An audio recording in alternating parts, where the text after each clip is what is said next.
하나님의 말씀은 갈라디아서 1장 6절로 10절의 말씀입니다. 함께 합독하도록 하시겠습니다. 6절 시작. 그리스도의 은혜로 너희를 부르신 이를 이같이 속히 떠나 다른 복음 좇는 것을 내가 이상히 여기노라.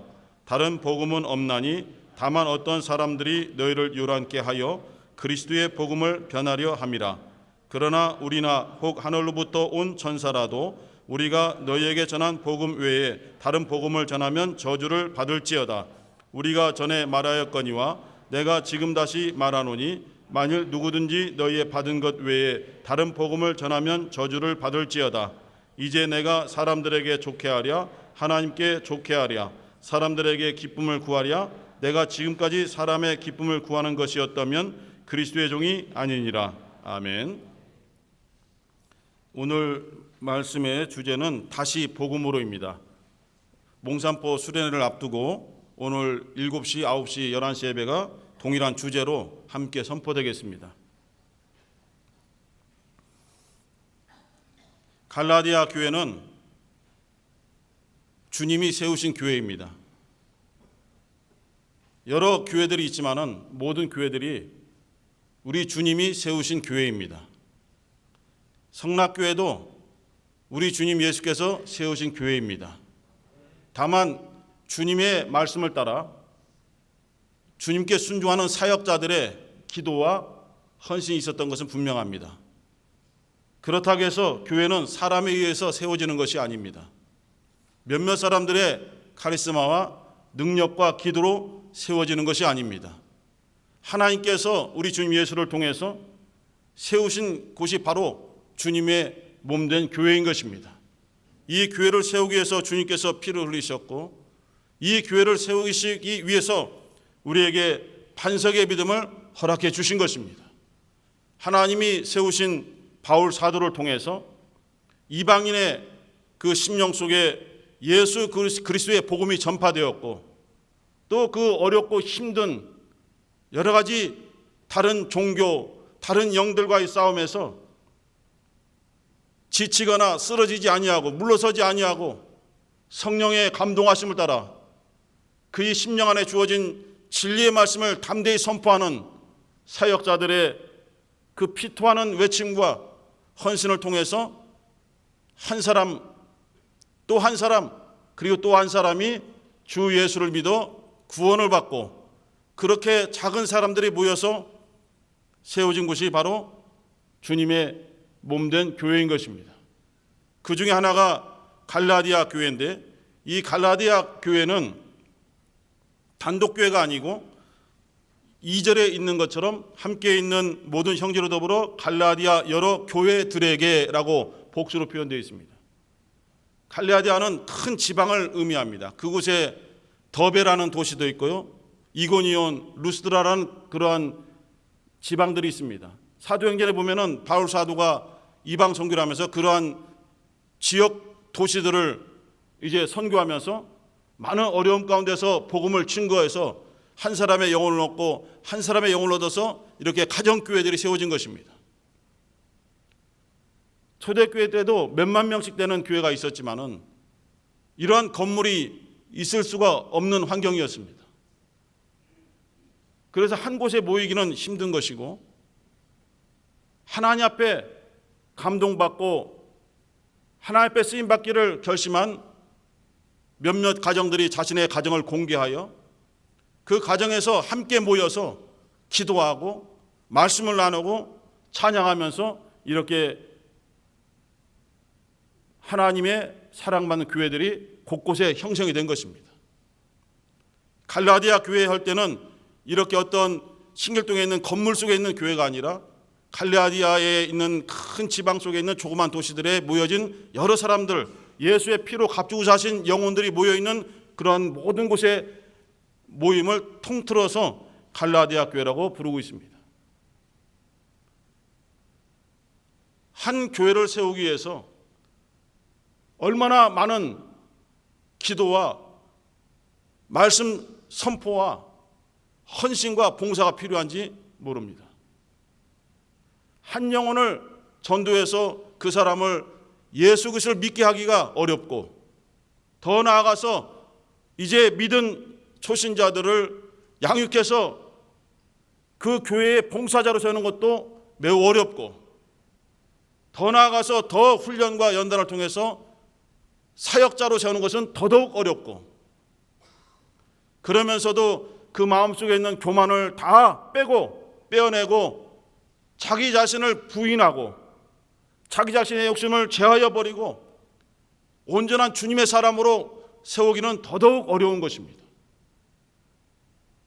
이 초대교회 때에도 어떻게 보면 지금보다도 성령이 충만하고 믿음이 충만한 그러한 상황인데도 불구하고 세워진 교회들 안에서 많은 시기와 다툼과 허영과 어려움이 있는 것을 성경을 통해서 우리가 확인하고 있습니다.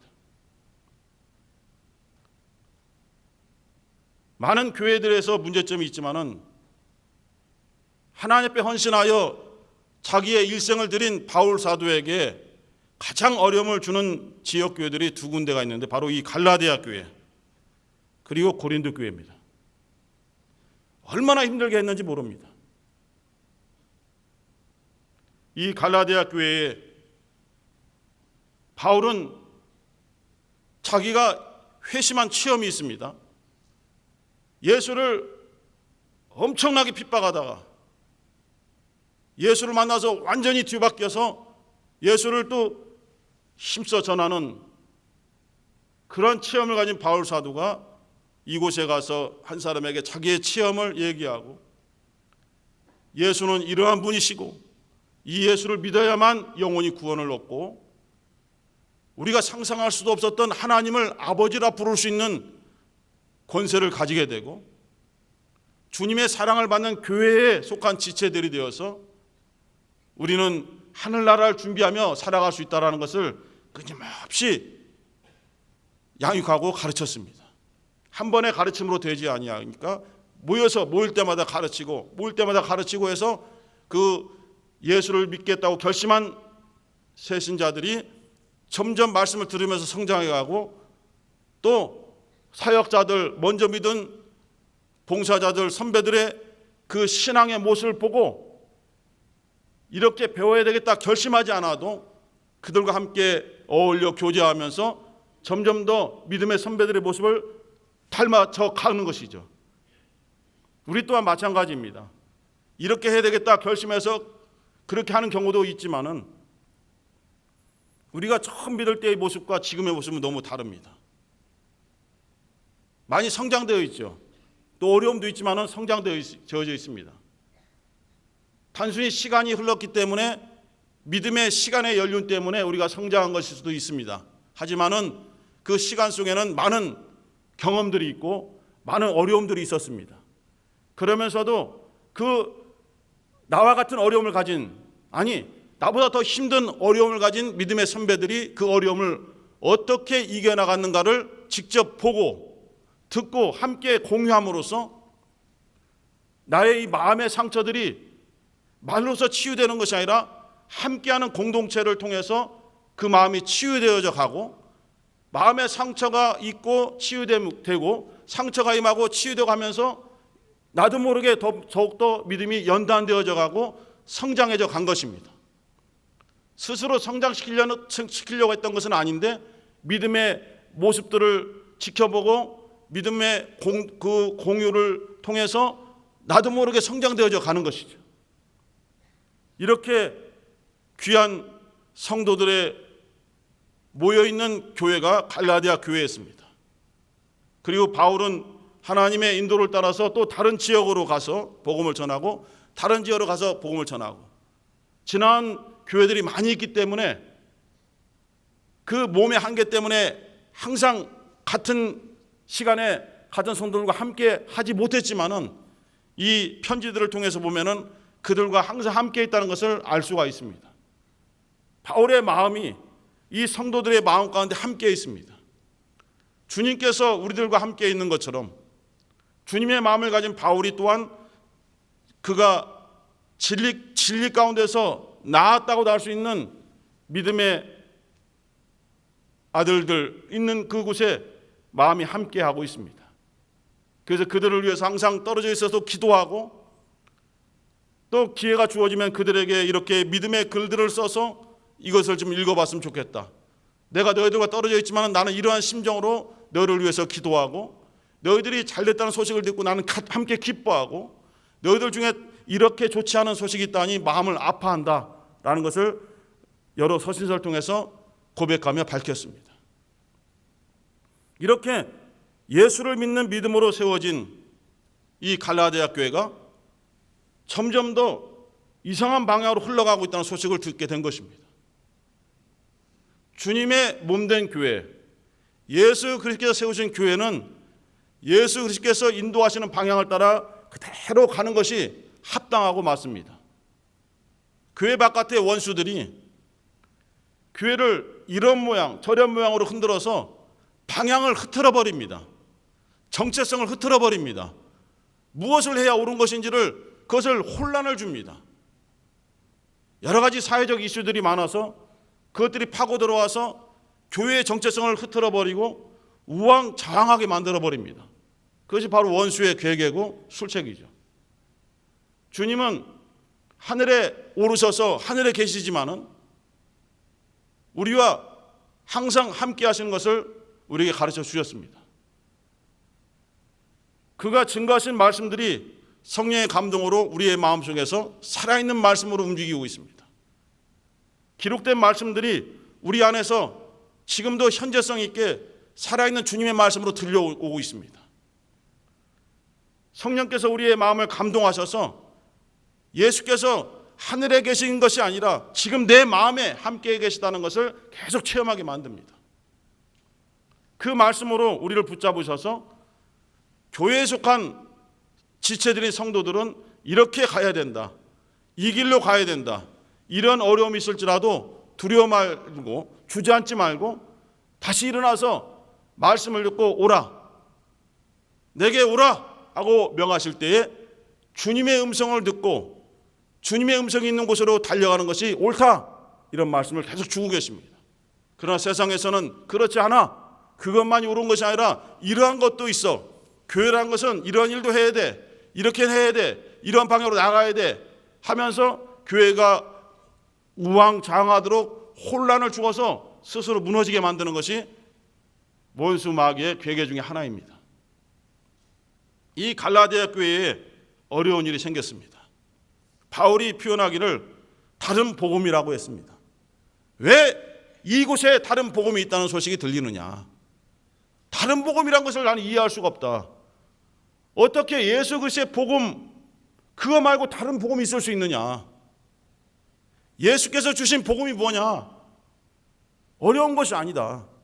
오늘 우리가 찬송 불렀습니다. 343장.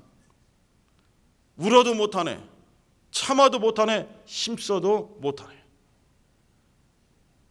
여러 가지 사람의 행동으로 구원에 이를 수 있다는 것은 그것은 복음이 아니다. 그것은 예수 그리스도의 복음이 아니다. 기도를 많이 하십시오, 기도를 열심히 하십시오, 구원에 이를 수 있습니다라는 주장은 잘못된 것입니다. 헌신을 많이 해보세요, 더 많이 해보세요, 갑절로 해보세요, 구원에 이를 수 있습니다라고 주장하는 것도 잘못된 복음입니다.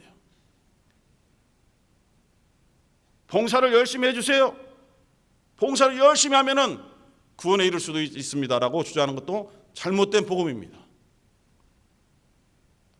그 4절에 있는 말씀이 뭡니까? 믿으면 하겠네. 구원은 예수 그리스도를 믿는 믿음으로만 구원받는 것입니다. 요한복음 3장 16절에 그 말씀 우리 너무나 잘 알고 있죠. 하나님이 세상을 이처럼 사랑하사 독생자를 주셨으니 이는 저를 믿는 자마다 멸망치 않고 영생을 얻게 하려 하심이니라. 하나님이 보내신 예수를 믿으면은 영생 얻는다는 것입니다. 이것이 바로 복음입니다. 예수를 믿는 믿음, 이 믿음만이 뛰어난 복음이 아니라 이 복음만이 유일한 복음입니다. 이거 외에 다른 것으로 영생 얻을 수 있다, 이것은 그야말로 다른 복음, 아니 다른 복음이 아니라 복음이 아닌 것입니다. 바울은 그것을 지금 강력하게 갈라디아 교인들에게 전하면서 내가 전한 너희들에게 복음 위에 다른 복음이 있다고 가르치면서 너희들을 혼란케 하는 자가 있다면 그 자가 천사라 할지라도 저주를 면할 수 없다라고 강력하게 말하고 있습니다. 바울이 전한 복음은 사람의 뜻으로 난 것이 아닙니다. 사람의 생각으로 전해진 것이 아닙니다. 그가 예수께로부터 받은 계시의 복음을 그대로 전한 것입니다. 그가 체험한 예수의 복음을 그대로 증거한 것입니다. 바울과 실라가 빌립보에서 복음을 전하다가 핍박을 받고 빌립보 감옥에 갇힌 것을 우리가 알고 있습니다. 그러한 어려움 속에서도 몸의 제한을 받으면서도 바울과 실라는 하나님을 기뻐 찬양하기를 그치지 아니하고 그 캄캄한 옥중에서도 하나님을 찬미했습니다. 이렇게 부족하고 연약한 자들을 붙잡아 주시고 주님의 복음을 전하는 도구로 사용해 주심을 감사합니다. 이런 내용의 찬양을 부른 것입니다. 그때 옥문이 열리고 손에 있던 착고가 풀어지면서 자유하게 됐고 다른 죄수들의 그 감옥도 열려서 자유해졌습니다. 그때 빌립보 감옥의 간수가 죽으려고 했습니다. 자신의 직분을 감당하지 못했기 때문에 어차피 경고를 받고 죽게 되어 있습니다. 그때 바울과 실라가 그렇게 하지 마라. 우리가 여기 있다. 그 말에 어떻게 하면 좋겠습니까? 라고 묻습니다. 그때 바울의 선포는 사도행전 16장 31절에 있는데 주 예수를 믿으라. 그리하면 너와 내 가정이 구원을 얻으리라. 예수를 믿으면 구원을 받는다. 이것이 어느 현장, 어느 상황, 어느 곳에서도 똑같이 선포된 예수의 복음인 것입니다. 이것은 시대를 따라서 변하지 않습니다. 상황을 따라서 변하지 않습니다. 우리가 구원받은 것이 열심 때문에 구원받았습니까? 아니면 어떠한 헌신 때문에 구원받았습니까? 우리의 선행 때문에 구원받았습니까? 아닙니다. 하나님 보내신 주 예수를 믿었기 때문에 우리가 구원받은 것입니다. 할렐루야. 이것은 시대와 상황, 나라, 어떠한 상황 속에서도 변하지 않는 절대 불변의 진리, 주 예수의 복음인 것입니다. 이 복음으로 갈라디아 성도들이 다 구원을 받은 것입니다. 그런데 어떠한 자들이 파고 들어왔어요. 교회 속에 파고 들어왔습니다. 우리는 예루살렘에서 파송된 자들이다. 그 예루살렘 본부에서 파송되었다는 말에 완전히 기가 죽었습니다. 편들이고 이방교회이고 지식이 딸리니까 그냥 기죽어서 그들의 말을 들으면서 그런가 하고 혹 빨려들었습니다. 그들이 전한 것은 뭐냐면 바울은 사도의 자격이 없다. 바울의 가르침은 온전한 것이 아니다. 그의 일방적인 주장일 뿐이고 온전하지 않다. 너희들 지금 잘못 믿고 있는 것이다. 너희들이 온전한 구원에 이르기 위해서는 이미 하나님께서 택하신 민족 이스라엘에게 주어진 율법이 있는데 그 율법을 너희들이 무시해서는 절대로 구원받지 못한다. 모세 율법을 지키기 위해서 너희들이 먼저 할례를 받아야 되고 율법에서 명하는 그 계명들을 너희들이 지켜 행해야만 구원에 이를 수 있다라고 막 가르치니까 지식이 모자라고 연약한 자들이 혼란에 빠지면서 그 사람들의 말을 복음으로 받아들이고 그렇게 휩쓸리면서 교회가 부둥광이 난 것입니다. 아니야, 그래도 우리 바울 사도가 전해준 말씀이 순수하고 그것이 진짜 복음이야 라고 믿는 사람도 있는가 하면은 바울은 연약하고 그는 사도직도 자기가 스스로 내세운 것이고 그러므로 그의 말을 믿을 수 없어 라고 부정하면서 혼란에 빠지게 된 것입니다. 어떠한 청년이 예수께 찾아와서 선한 선생님이여, 내가 어떠한 선한 일을 해야 영생 얻을 수 있습니까? 자기가 어떠한 일을 해야만 영생 얻을 수 있습니까? 라고 물어봤습니다. 자기의 행함을 주장했고 그 행함이 영생에 이르기 위해서는 어떻게 어떠한 식으로 나가야만 옳은 것인지 그것을 가르쳐 달라고 방향성을 물어봤습니다.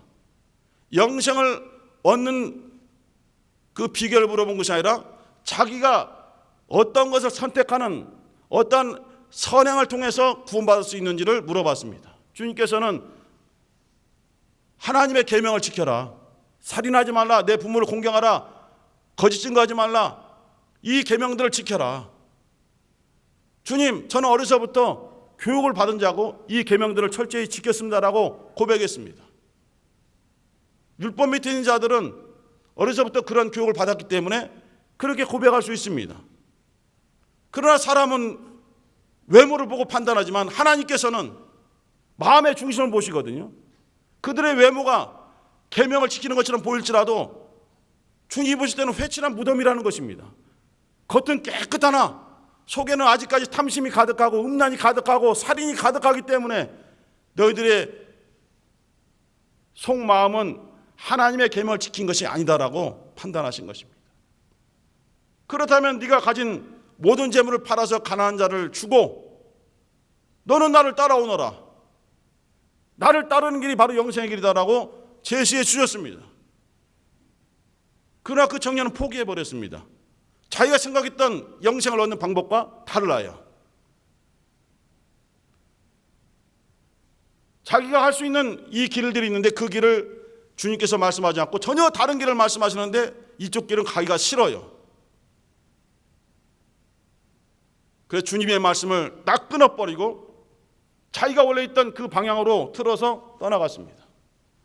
주님께서 무엇이라고 말씀했습니까? 부자가 천국에 들어가는 것보다 약대가 바늘기로 들어간 것이 더 쉽다. 그 말을 들은 제자들이 상당히 혼란스러웠어요. 아니, 주님, 그러면 어떤 사람이 구원받을 수 있습니까? 이런 사람도 구원받지 못하고 저런 사람도 구원받지 못한다면 도대체 누가 구원받을 수 있습니까?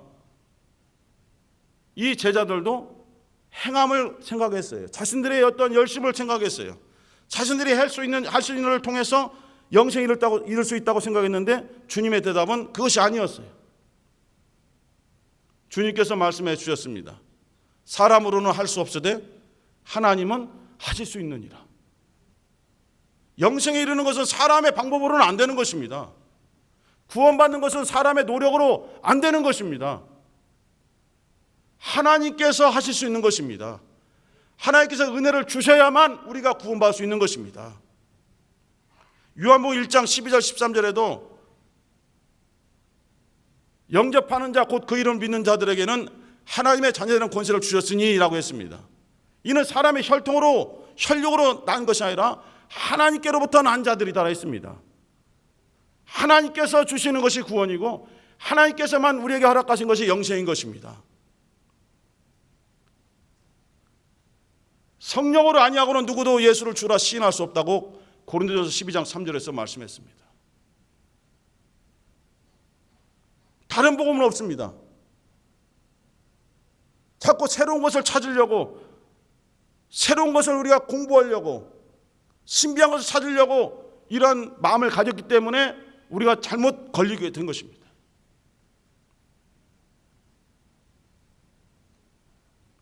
우리 주님께서 사역자들을 통해서 선포하신 복음은 매우 단순하고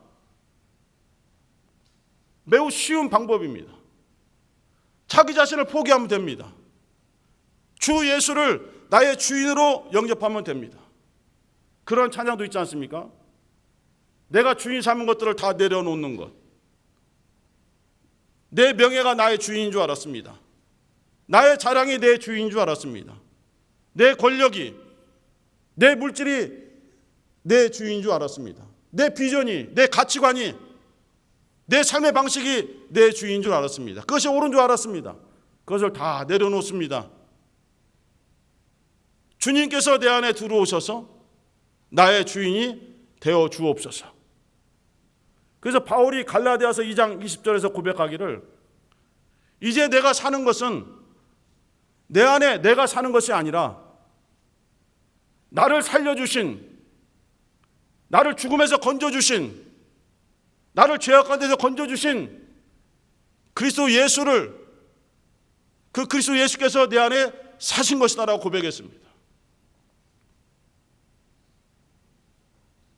나는 죽었다고 고백했으나 믿은 이후에 지금 무엇을 위해서 사는가? 나를 살려주신 주님을 위하여 살아갑니다라고 고백했습니다. 그래서 바울은 여러 곳에서 고백하기를 나는 사나 죽으나 주님의 것입니다. 주님이 나의 주인이 되십니다.